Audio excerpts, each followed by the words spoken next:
Let's begin. The last Friday in August had a strange kind of silence to it. Not peaceful, just waiting. The kind of quiet that clings to your skin, knowing something is about to break. That's how it felt when Natalie sat across from me in our dimly lit kitchen, coffee steaming between us, and casually dropped the sentence that would implode our 7-year marriage. "I've been thinking," she began, slicing through the silence with that soft, surgical tone she always used when she was about to hurt me. "Maybe we should open the marriage. Just a little." I stared at her like she just asked me if we could invite a hurricane into our home to spice things up. "You want to sleep with other people," I said slowly, watching the way she sipped her coffee like it was a perfectly normal suggestion. "And call it marriage." Natalie didn't flinch. That was her specialty. Ice-cold composure. "It's about exploring.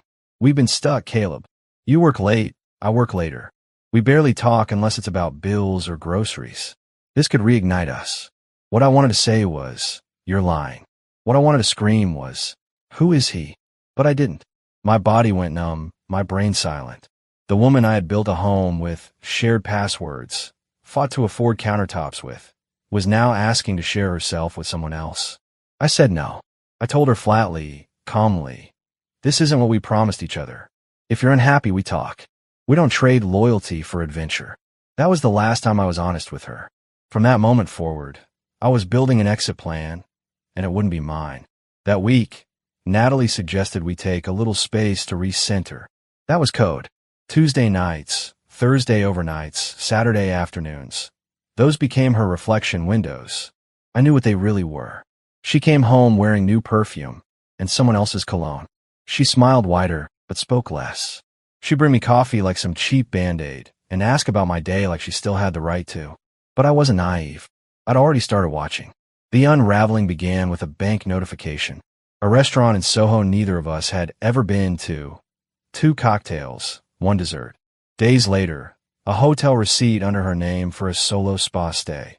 Except it was booked for 2, with a king bed. I didn't confront her. Not yet. I started documenting.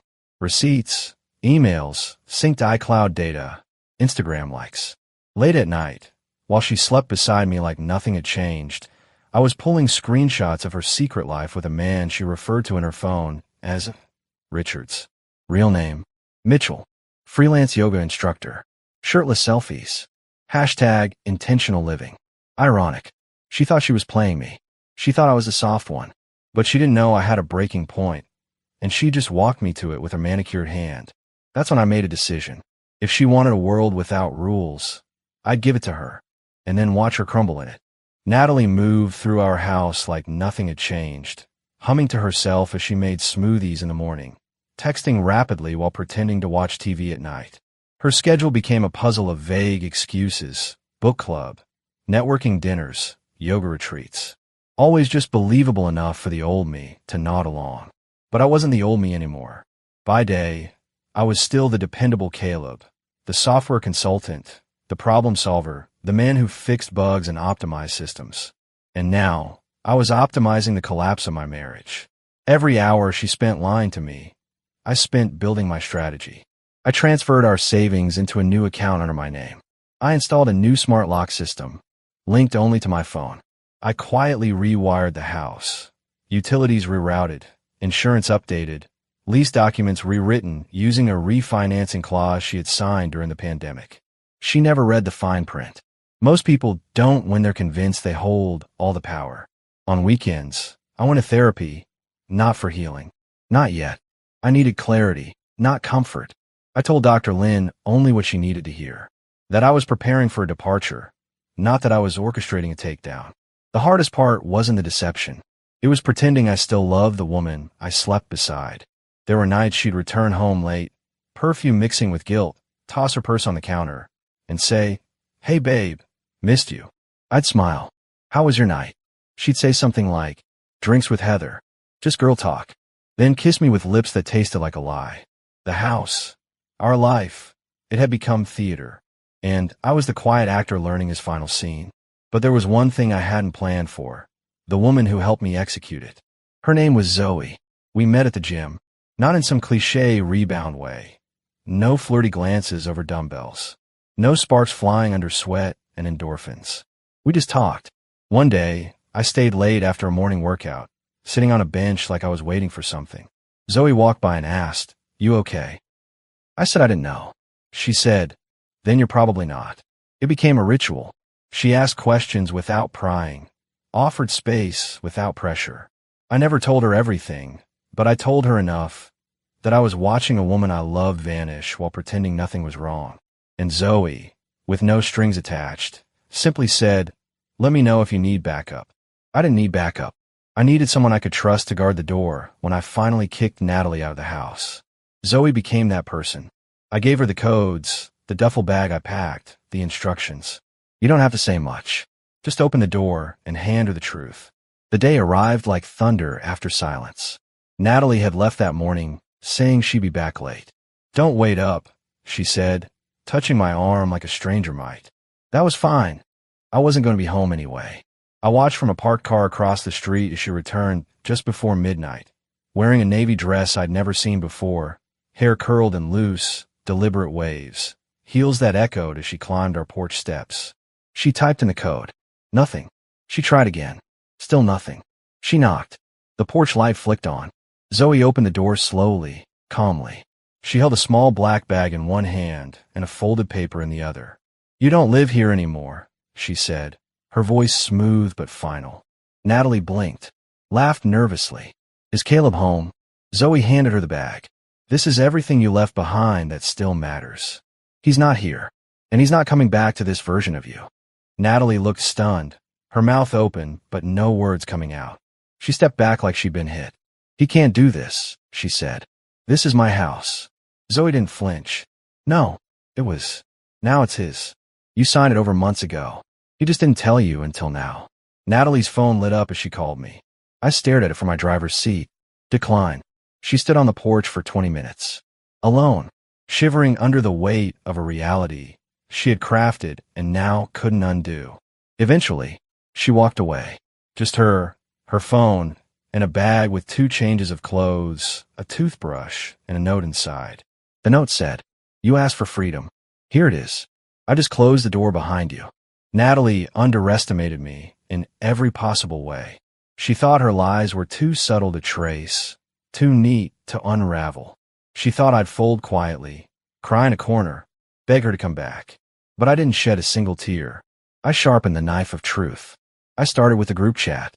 Natalie had one with her sister, her closest friends, a few mutuals who adored her carefully curated girl boss image, brunch selfies, inspirational quotes, Pilates schedules, all built on performance. So, I added a new performance. I uploaded a single screen recording, text between her and Mitchell, her hotel selfie, a voice memo she sent him in a robe, whispering, "I can still feel you all over me," the same night she told me she had a migraine. I didn't write a caption. I didn't respond when the messages started flying in. I simply exited the chat. Silence did more damage than shouting ever could. Next came her job. Natalie worked in public relations.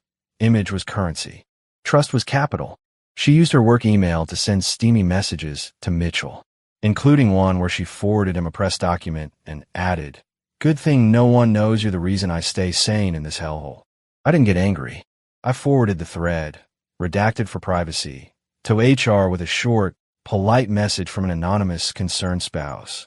I mentioned that the sender might be compromising professional boundaries and possibly client confidentiality. She was called in for a disciplinary meeting the following week.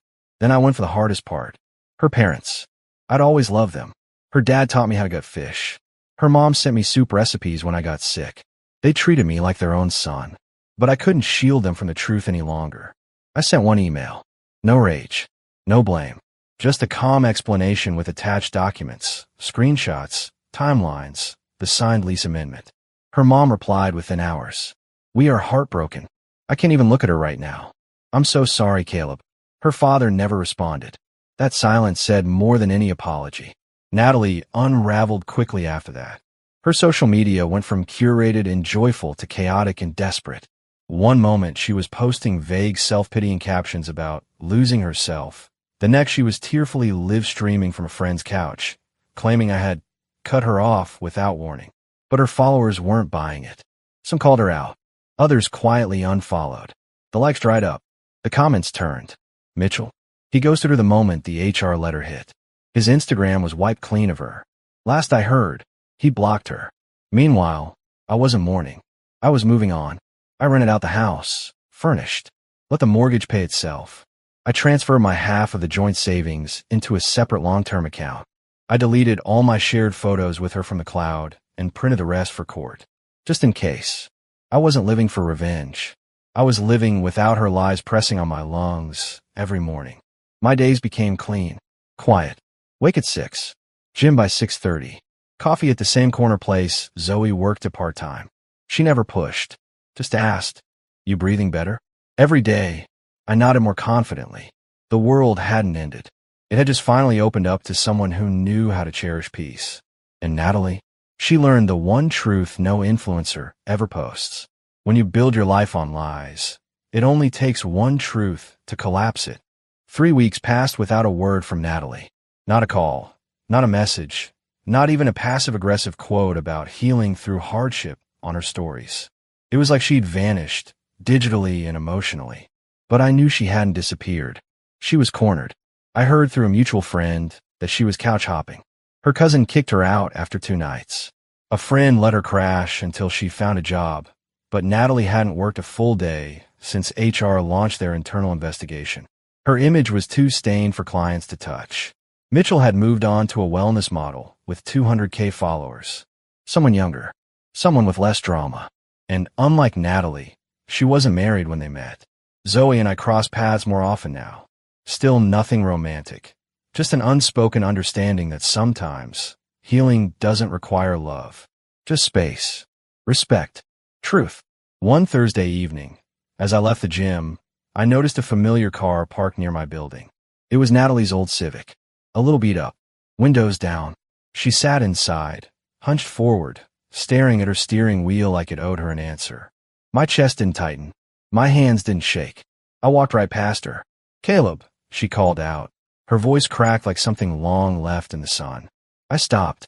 She stepped out, clutching a tattered tote bag and her phone. "I just want to talk." I turned slightly but didn't approach. "You said we could grow stronger," I said, keeping my tone even. "Was this your version of strength?" Tears welled in her eyes. But they weren't from guilt. They were from defeat.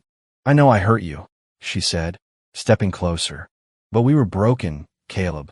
I thought opening the marriage would fix us. I thought maybe we'd find each other again." "You didn't open a door," I replied. "You ran out of it. And then you lit the house behind you on fire." She looked down, gripping her tote like it was the only thing keeping her upright. "I made mistakes, but I'm still your wife." "No," I said. "You were my wife. Past tense." She blinked, tears falling now. "But I still love you. You love what I gave you. Stability, patience, loyalty. You don't love me. Because if you did, you never would have risked losing me for a dopamine hit in a hotel room." She reached for my arm. I stepped back. I rebuilt my life. I told her. Without rage. Without revenge. Just truth. And the truth is, you don't belong in it anymore. Silence stretched between us. She finally asked, voice hollow, "Was this revenge?" "No," I said quietly. "Revenge would have been letting you stay, while I slowly became someone you no longer recognized. This," I gestured around me, "this is peace. You just don't know what that looks like because your world's still on fire." I turned and walked away. Not rushed. Not triumphant. Just finished. She didn't call after me. Didn't text. Didn't follow. She just stood there, surrounded by everything she'd lost and nothing she could take back. Autumn came early that year. The trees outside my new apartment bloomed into fire. Reds and oranges, burnt gold swirling down onto the sidewalks like nature was writing closure for me. I'd never noticed seasons before. Not really. I'd been too busy keeping a marriage alive that had flatlined long before the truth came out. But now, I woke up every morning to quiet. Not silence. The kind where your heart sinks, but true quiet. Peaceful. Intentional. Earned. Natalie never reached out again. Except for one moment. It happened 3 months to the day after the lockout. I was sipping coffee, scrolling a recipe Zoe had sent me. Some high-protein chili she promised even I couldn't mess up. When a notification popped up, a single message. "Natalie, I know you probably won't respond. I made so many mistakes. I hurt you, and I hate myself for it. But I still love you. I miss you. Can we talk? Please. I stared at it. I didn't feel rage or sadness, not even pity, just distance. The kind of distance that comes when you finally stop bleeding from someone's wound. I closed the message, blocked the number, not out of spite, but because the man she was writing to didn't exist anymore. She hadn't just betrayed me. She buried me. And the man who rose from that wreckage didn't owe her anything, especially not his peace. Zoe came by that evening. She brought the chili ingredients and, accidentally, too much wine. We cooked, laughed. She told me about a new studio she might open. I listened. No walls, no wounds, just connection. And I realized maybe I didn't need a dramatic rebound, a love story born from ashes. Maybe healing wasn't about erasing the past. Maybe it was about owning the scar.